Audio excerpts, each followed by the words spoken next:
So Buzz, you've been involved in a bunch of different commercialization projects. You've developed something and then sold it. What do you think is the greatest inhibitor in Australia right now that prevents these entrepreneurs from selling their businesses and exiting and taking them to allowing them to go to the next level? I think part of the problem is that we don't encourage entrepreneurship in Australia for starters. And I work in the deep science space, in medtech specifically, so diagnostics devices and so forth.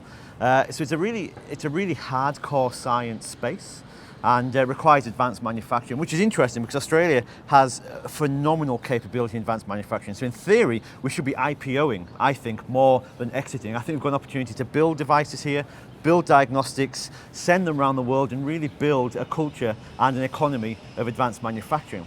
When it comes to entrepreneurship and exiting, most of the exits we see are generally in the digital space, and there's a lot of digital entrepreneurship. There's a lot of digital exits, and medtech is a little bit different. Procurements are usually taken by the healthcare system.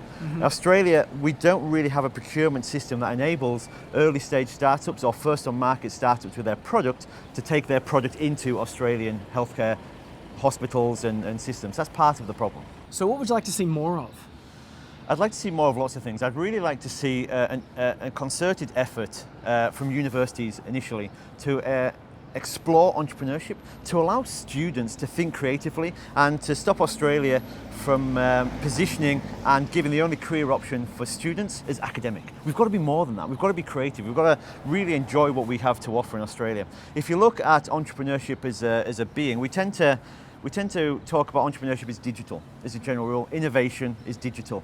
And Australia's one of Australia's biggest capabilities in healthcare, without a doubt. We punch way above our weight in terms of healthcare research. Top 5 nations in the world for biotech, for medtech, for life sciences in general. And yet we're on the lowest area of the scale for industry engagement, for startups, for procurement, for IPOs. We've only had a few IPOs in the last couple of years. So there's a mismatch there somewhere. How can we have all this amazing research and very, very little output associated with it? And part of it is that we have a very immature financial system here.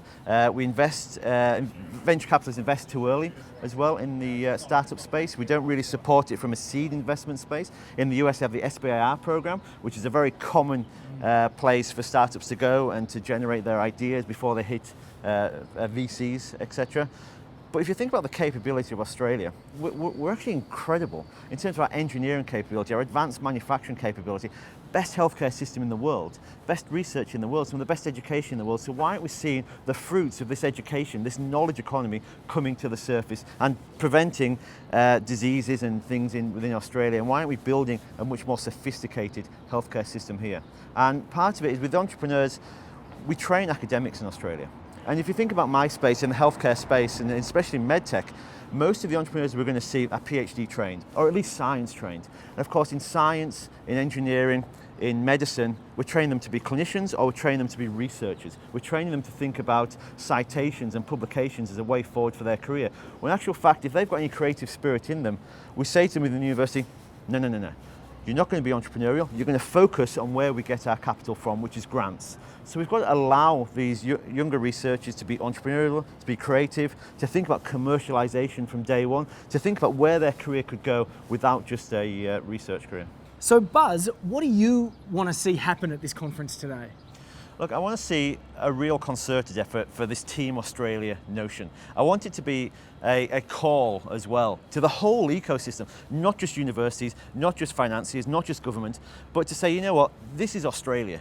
We've got the most incredible capability here. We've got the most incredible people in Australia. Let's support ourselves. Let's build something amazing. Let's stop siloing all these different aspects of technology and innovation, entrepreneurship. Let's just do it as one. So it's a call, really, a call to action, if you will.